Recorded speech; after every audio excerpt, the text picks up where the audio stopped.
Good morning, ladies and gentlemen. Well, it's good morning where I am, but of course, this message may find you anywhere in the world and any time zone. It doesn't matter when, hopefully soon.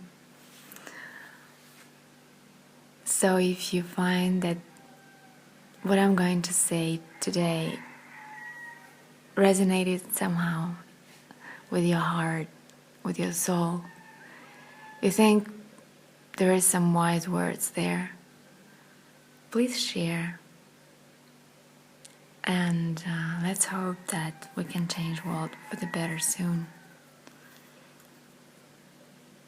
Hi, my name is Aquarius.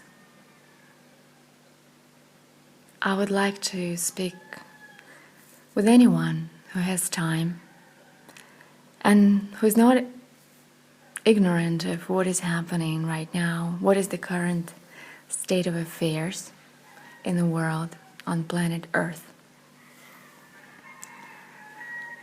I've been thinking for a while how to deliver this message. And, well, let's say it's that I want to keep it actually open. It's a dialogue. Feel free to contact me, write to me. I'll try to answer as soon as I can. The idea is about exchanging thoughts, exchanging ideas about what we can do better than what we have right now. Because I do feel, and I have been observing for a while, that there's a huge level of despair in the air. People don't see the meaning of life. They don't feel the purpose that they should fulfill. They're desperate to find who they are and they can't just see it. They try anything and everything. Or some of them just gave up trying and just live a, let's say, regular life that anybody was introduced to by the industrial era and the corporate world. And the way we live right now is boring. I'm sorry to say this. I don't know, I was born in 1979 and I've been read fairy tales, and I know probably parents do read fairy tales these days too. I hope so. I don't have kids of my own yet. But what I want to say is that those fairy tales were telling us of a beautiful land where everybody is fairy and amazing, somehow magical. The main heroes were just fascinating. We wanted to be them. So what happened to that imagination? Did we lose it completely somewhere down the road of getting serious and adults and trying, I don't know. I wanted to just say that looks like the meaning is lost in all the actions that we do now, yeah? I really want to think that the meaning is in who you are and what you need to do in this lifetime, in this lifespan, to fulfill yourself and to feel needed, to feel loved. That's what we're looking for. Definitely not in gaining power and money and image. Nobody cares about that in the end. Your reality is only your reality. You know, another person has their own life and own reality, hopefully. I know some people do like to adjust their life completely to the life of others because they idealize things too much. But idols, they're not true, let's say. You created them in your mind. They were never in your immediate reality, let's say. They were on TV and magazines, maybe. Same thing with governments and presidents and all these campaigns that are running right now. You know what I wonder? Like, this is just becoming some kind of a circus, you know? And everybody agrees that this is clowns and puppets and whatnot. And this is clear.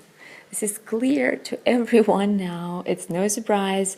There is WikiLeaks leaking all kinds of files, how miserable their actions were, and were really not guided by love and the feeling of sharing and giving, but rather by, you know, their own wishes and desires.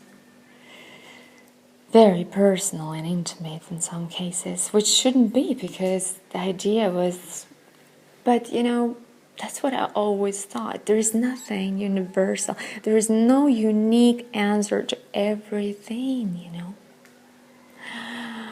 There's no unique answer to everything. So power or president or one person over thousands and millions sometimes is definitely not an answer. How can one person decide for everybody else and have a service period of 4 years or 6 years like Vladimir Putin did in my country? So, of deciding for everybody else what is best for us. Hiding information, all kinds of conspiracy agencies, all these rows of CIA and whatnot, FBI, KGB, cool guys. I don't find anything cool in this, you know. This is all ridiculous. What are we trying to protect here? Information. Right now we're living in the age of internet. Internet has come to our lives, thanks God. So, internet isn't available almost in every home. I mean, it may be available in every home, right? So, now we know that it's easily spread and available in many places. So the idea is we can communicate so much more efficient without having any presidents or anybody in power, in fact, over us. And we don't need banks and all this stuff. We just need good information centers, and decision making can be based upon voting for every issue that arises, you know. We can decide commonly. We also don't need to live within any boundaries, you know, like countries. We can demolish all the boundaries and have a whole world open for moving, and people can experience different cultures, live in different cultures, and fulfill their dreams, basically, if they ever felt like traveling and living someplace else. But the rules were preventing them, let's say, from getting visas, or like in my case, being Russian, it's fairly tough, you know, to get in some places like Australia. I failed to get there one day and was, of course, disappointed in this whole situation, because it was a big plan to go there, and because of these rules that they changed, really made it impossible for me to go there. Oh well, I hope things will change. And life is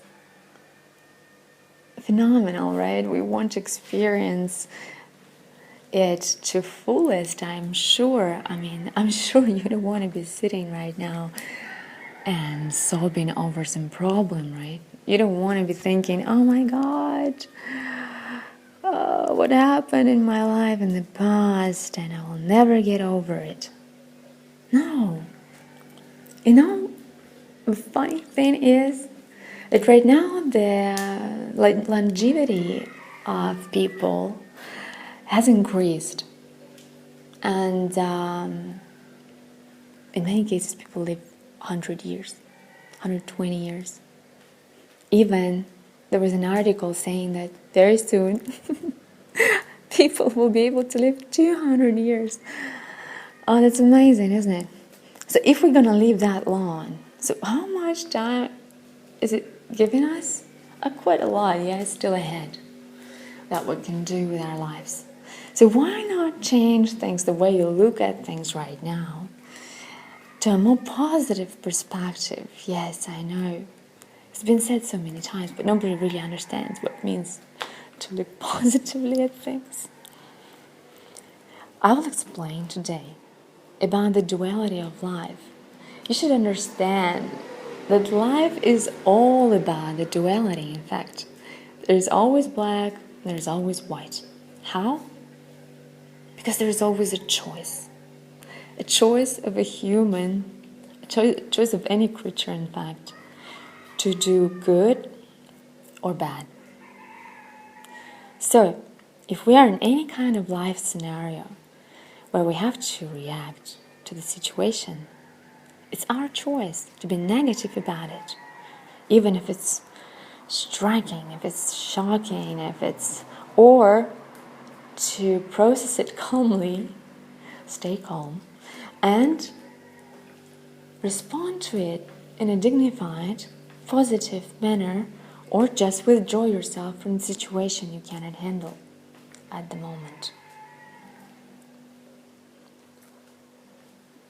This is would avoid already so many negative moments and so many accidents as well in life, when people just, because of blowing their ego in front of each other, get into the mad situations, you know.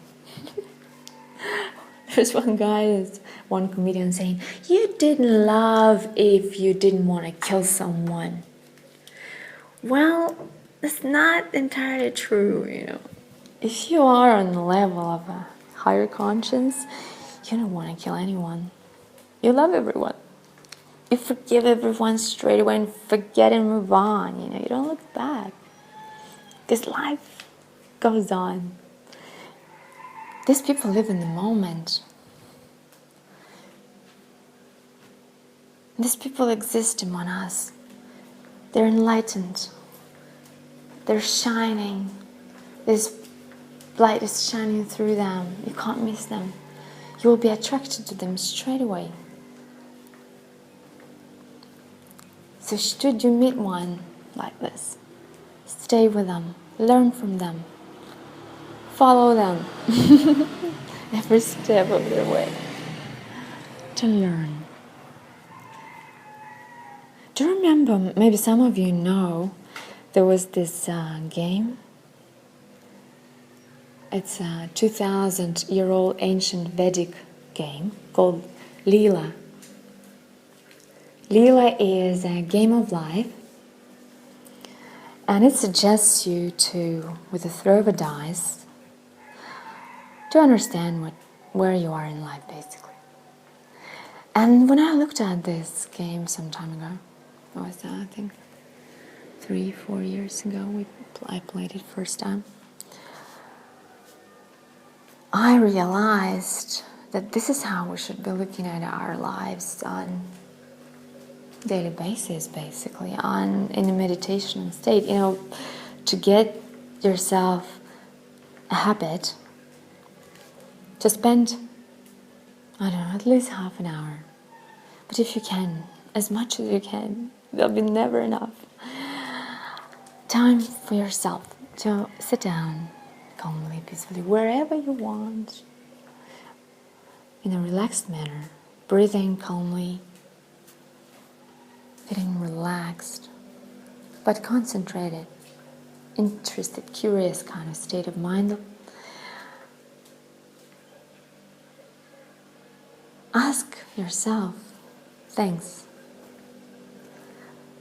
about life. Look at it from a higher dimension. Let's say, imagine you're sitting over your life and it's on a board game.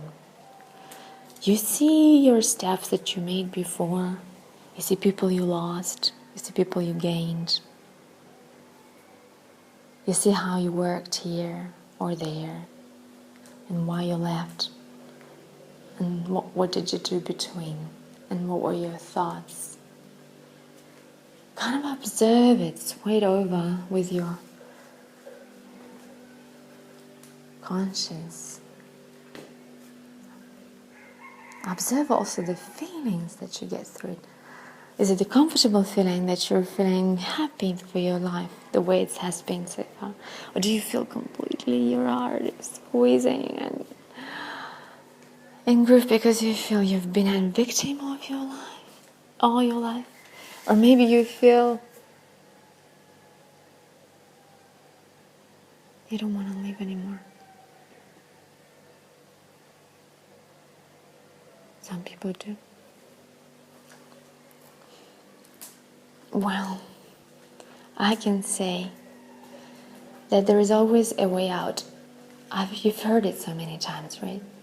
And sometimes it's really with a flip of a coin, with a throw of a dice, with some little action, and a major change in perception of things. Look at it differently. Don't always label things bad, because it's your choice. Ideally, the criticism of the things, the judgment, let's say, for your personal sake, for the sake of survival, not for the sake of shaming anybody. This is the kind of judgment I'm talking about. So assessing what is the good and bad, both kind of have a more profound overview. I know, usually meditators like me who meditate a lot, we do have a more complete vision of things, like we see situation in total, from all kind of angles. So that's what I suggest you, to see the good and the bad. And usually those situations, that are not very pleasant at first, or even unbearable, like losing somebody important in your life, somebody dear to you. Do you hear this? That's, what's the name? Roosters singing. Roosters in Dahab.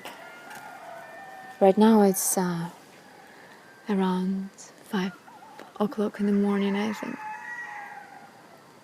It's not even sunrise yet. I'm already awake talking to you. So what I was talking about. So good and bad. See it all. And choose best, choose this golden middle. What Buddhists say? Don't even get overly excited over things, when such things happen into your life, because inevitably you will have to go down. It's like surfing. You take the wave, but you'll have to go down eventually from it and hope to survive, because that going down from the peak emotion is a difficult part. And that's why all these substances are holding humanity so strong in their hands, because they give an illusion of this extreme happiness, give an illusion of freedom. But that's just an illusion. Because the true freedom is in true expression. Express yourself truly. Be happy for the other. Be compassionate. Because in fact, it's also in this movie about the guy who traveled into the wild. Maybe you've seen it. Ended up his life in Alaska. Interesting story. But he said there a very wise thing in the end. After all his searches for the happiness and truth.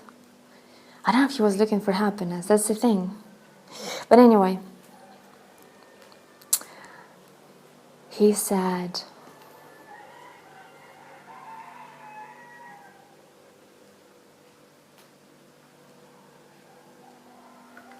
What did you say?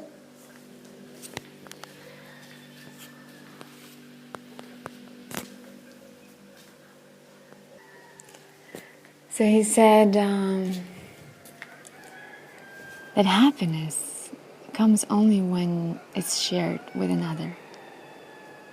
So, yes, you can't be happy on your own and completely alone and happy without being able to actually share it with the world or with anyone, in fact, with even a small creature like a cat or a dog. That's it. What he also said there was also very smart, is to call things the right names. Yes, we very often say things we don't mean, or we very often even lie to ourselves. I don't know why we're doing this, because I'm being honest most of my life. I only lied for good. But honesty is really liberating thing to do. You just say what you feel and think without trying to please anyone or to hurt anyone. This is just what you are in the moment, what you reflect on current situation, on somebody's request. Try it, it's very liberating. I would like to finish for today, because the speech has been already quite long, by saying that life is a choice, and everything in life is a choice. It's a game of choices, ladies and gentlemen. Of course, I would like to create more messages, more interaction with you. Hope to hear back from you, and thank you very much for listening. I appreciate this attention of yours. And my worldly name is Yana Zemnukhova. I just like to go by Aquarius. But feel free to contact me by that name, because this is how I posted it on Facebook. And on a good note, I would like to finish with a beautiful song from a very nice band. It's Anna RF. Thank you, Ophir, Roy, Or, and Theo for sharing this beauty with us.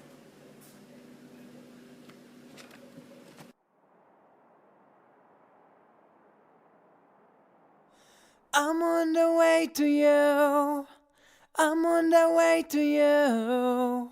I'm on the way to you with the map that you drew. I'm on the way to you. I'm on the way to you. I'm on the way to you with the map that you drew.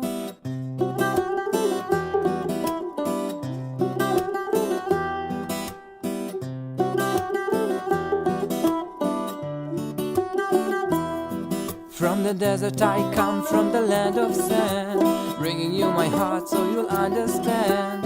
Everything I want is you to be my friend, and I'm on my way to you. Deep inside I know and I believe in love. Don't care how you call that thing above. Underneath it all you can hear my heart beating just for you. I'm on the way to you. I'm on the way to you. I'm on the way to you with a map that you drew. I'm on the way to you. I'm on the way to you. I'm on the way to you with a map that you drew.